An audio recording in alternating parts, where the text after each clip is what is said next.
Hello students, myself Dr. Nidhi Sharma, Associate Professor Department of Chemistry, Government College, Kota. आज का जो हमारा topic है वो है बीएससी पार्ट 1 के स्टूडेंट्स के लिए comparison of molecular orbital theory and valence bond theory.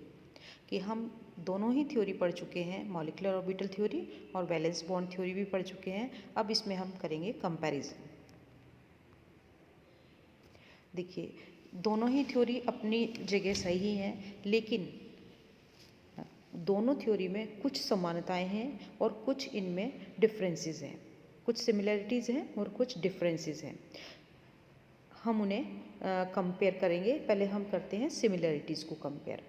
देखिए, मॉलिकुलर ऑर्बिटल थ्योरी और वैलेंस बॉन्ड थ्योरी दोनों ही क्या करती है, कोवलेंट बॉन्ड को एक्सप्लेन करती हैं।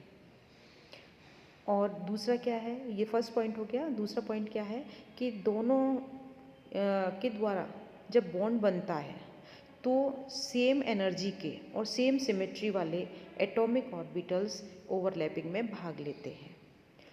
थर्ड पॉइंट है कि जो दोनों के अनुसार बॉन्ड बनने के पश्चात इलेक्ट्रॉन पाए जाने की अधिकतम संभावना दोनों एटम्स के न्यूक्लियस के बीच में होती है।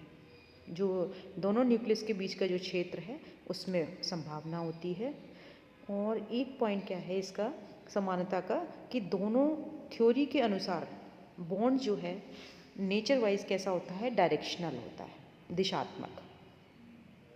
अब हम लेते हैं इनके डिफरेंसेस क्या हैं, इनमें असमानताएं क्या हैं। पहली असमानता क्या है कि देखिए, एमओटी में, मॉलिकुलर ऑर्बिटल थ्योरी में जो एटम के वैलेंस शेल के जो एटॉमिक ऑर्बिटल हैं वो linear combination of atomic orbital द्वारा मॉलिकुलर ऑर्बिटल बनाते हैं। जबकि वैलेंस बॉन्ड थ्योरी में क्या होता है कि जो अनपेयर्ड इलेक्ट्रॉन हैं, दो एटॉमिक ऑर्बिटल के जो अनपेयर्ड इलेक्ट्रॉन्स हैं वो आपस में शेयरिंग करते हैं। शेयरिंग से, म्यूचुअल शेयरिंग से बॉन्ड बनता है। तो कौन से दो एटॉमिक ऑर्बिटल जो हैं, कोई से भी दो एटम ले लीजिए, उनके जो अनपेयर्ड इलेक्ट्रॉन्स हैं वो आपस में शेयरिंग करके बॉन्ड बनाते हैं। जबकि एमओटी में क्या है कि दोनों परमाणुओं के जो वैलेंस शेल के एटॉमिक ऑर्बिटल हैं वो linear combination of atomic orbital, इस मेथड के द्वारा मॉलिकुलर ऑर्बिटल बनाते हैं। सेकंड पॉइंट है इसका कि जब एमओटी के अनुसार मॉलिकुलर ऑर्बिटल बनने पर जो एटॉमिक ऑर्बिटल है वो अपनी व्यक्तिगत पहचान को खो देते हैं। जबकि वैलेंस बॉन्ड थ्योरी में क्या है, बॉन्ड बनने के बाद एटॉमिक ऑर्बिटल अपनी व्यक्तिगत जो पहचान है, आइडेंटिटी है, उसको बनाए रखते हैं। नेक्स्ट पॉइंट है कि ये पॉलीसेंट्रिक होते हैं एमओटी, और वैलेंस बॉन्ड थ्योरी में क्या होते हैं कि ये मोनोसेंट्रिक होते हैं। नेक्स्ट पॉइंट है कि देखिए, एमओटी और वीबीटी, अगर हम ये देखें तो वीबीटी को समझना आसान है, एमओटी की कैलकुलेशन थोड़ी सी मुश्किल होती है, लेकिन बहुत सही होती है। अब ये दोनों की हमने समानताएं देख ली।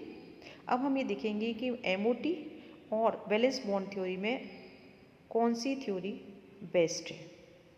ठीक है, तो अब देखिए, एमओटी के अनुसार एक से अधिक जो मॉलिकुलर ऑर्बिटल होते हैं वो एक निश्चित ऊर्जा वाले होते हैं, और सभी जो मॉलिकुलर ऑर्बिटल हैं भरे हुए नहीं होते। तो इलेक्ट्रॉन जो है वो लोअर एनर्जी से हायर एनर्जी में चले जाते हैं, एनर्जी को एब्जॉर्ब करके। इस प्रकार एमओटी जो है वो स्पेक्ट्रम की व्याख्या संभव है एमओटी के द्वारा, जबकि वैलेंस बॉन्ड थ्योरी के द्वारा स्पेक्ट्रम की व्याख्या करना संभव नहीं है। तो एमओटी के द्वारा हम क्या करते हैं, स्पेक्ट्रम की व्याख्या कर सकते हैं, क्योंकि इलेक्ट्रॉन जो है वो लोअर एनर्जी से हायर एनर्जी में जाते हैं, तो हम स्पेक्ट्रम की व्याख्या इजीली कर सकते हैं। नेक्स्ट पॉइंट है इसका, वीबीटी के अनुसार जो बॉन्डेड न्यूक्लियस हैं वो क्या होता है, उनके बीच में जो इलेक्ट्रॉन पेयर है, शेयरिंग पेयर ऑफ इलेक्ट्रॉन जो है वो लोकलाइज्ड रहता है। दोनों ही जो न्यूक्लियस है उनके बीच में रहेगा, लोकलाइज रहता है, दोनों का अधिकार बराबर रहता है उसके ऊपर। तो वो क्या होता है, शेयरिंग इलेक्ट्रॉन पेयर जो है वो दोनों के बीच में लोकलाइज रहता है, स्थानीकृत रहता है। जबकि ये धारणा सही नहीं है, क्योंकि इलेक्ट्रॉन के पाए जाने की संभावना अनंत दूरी पर भी कुछ ना कुछ तो रहती है। एमओटी के अनुसार क्या होता है कि जो ये डीलोकलाइजेशन होता है, इलेक्ट्रॉन का क्या होता है, डीलोकलाइजेशन को ये मान्यता देते हैं। और जो मॉलिक्यूल्स की पोलैरिटी है वो इलेक्ट्रॉनों के डीलोकलाइजेशन को बताती है। और वीबीटी में इसको हम कैसे करते हैं कि एमओटी में तो ये ऑटोमेटिकली हम इसको एक्सप्लेन कर सकते हैं, लेकिन वीबीटी में क्या है, रेजोनेंस की सहायता से हम इसे एक्सप्लेन करते हैं। नेक्स्ट पॉइंट है इसका कि वीबीटी जो है वो ऑक्सीजन के पैरामैग्नेटिक नेचर को नहीं समझा सकता, कि ऑक्सीजन का जो मॉलिक्यूल है वो अनुचुंबकीय होता है, तो इसको हम वीबीटी के द्वारा नहीं समझा सकते। एमओटी के द्वारा हम इसे आसानी से समझा सकते हैं कि एमओटी में जब देखते हैं हम इसमें अनपेड इलेक्ट्रॉन है तो वो कैसा होगा, पैरामैग्नेटिक होगा, लेकिन वीबीटी के द्वारा हम इसे एक्सप्लेन नहीं कर पाते। इसके अलावा O2, O2 प्लस और O2 माइनस की जो स्टेबिलिटी है और इनकी जो बॉन्ड लेंथ है, इन सब की व्याख्या जो है हम एमओटी के द्वारा इजीली कर सकते हैं। और एक वीडियो में हमने इसको एक्सप्लेन भी किया है इनके स्ट्रक्चर्स को, कि इसमें कौन सा मॉलिक्यूल या आयन कौन सा ज़्यादा स्टेबल होगा और कौन सा कम होगा, किसकी बॉन्ड लेंथ ज़्यादा होगी और किसकी कम होगी। इसके अलावा हम बॉन्ड ऑर्डर को भी डिस्कस किया था उसमें।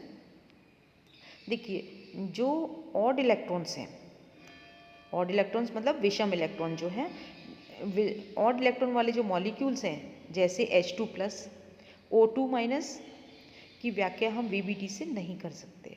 इसकी व्याख्या हम किससे करते हैं, एमओटी के द्वारा। देखिए जैसे H2 प्लस है तो H2 प्लस में क्या है, एक ही इलेक्ट्रॉन है। H2 प्लस, H के पास एक इलेक्ट्रॉन होता है, H2 का दो होने चाहिए लेकिन प्लस है, ये एक इलेक्ट्रॉन अपना दान कर चुका है तो इसके पास क्या है, एक ही इलेक्ट्रॉन है, तो ऑड इलेक्ट्रॉन भी हो गया और इसके पास सिंगल इलेक्ट्रॉन भी है।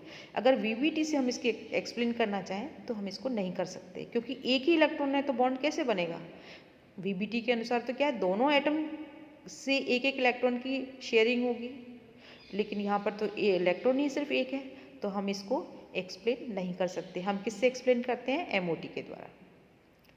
इसके अलावा NO प्लस, NO माइनस की स्टेबिलिटी भी, इनके बॉन्ड ऑर्डर, बॉन्ड लेंथ की व्याख्या भी हम किससे करते हैं, एमओटी से इजीली कर सकते हैं। इसके अलावा जो आइसो इलेक्ट्रॉनिक मॉलिक्यूल्स होते हैं, आइसो इलेक्ट्रॉनिक मतलब N2 और CO दोनों के पास कितने इलेक्ट्रॉन्स हैं, 14 इलेक्ट्रॉन्स हैं। तो इनकी जो स्टेबिलिटी है, इनका जो बॉन्ड ऑर्डर है, उसको एक्सप्लेन हम एमओटी के द्वारा आसानी से कर सकते हैं, वीबीटी के द्वारा नहीं कर सकते। तो ज़्यादा बेस्ट जो है वो कौन सी थ्योरी है, एमओटी। ठीक है स्टूडेंट, समझ में आ गया आपको, चलिए ओके।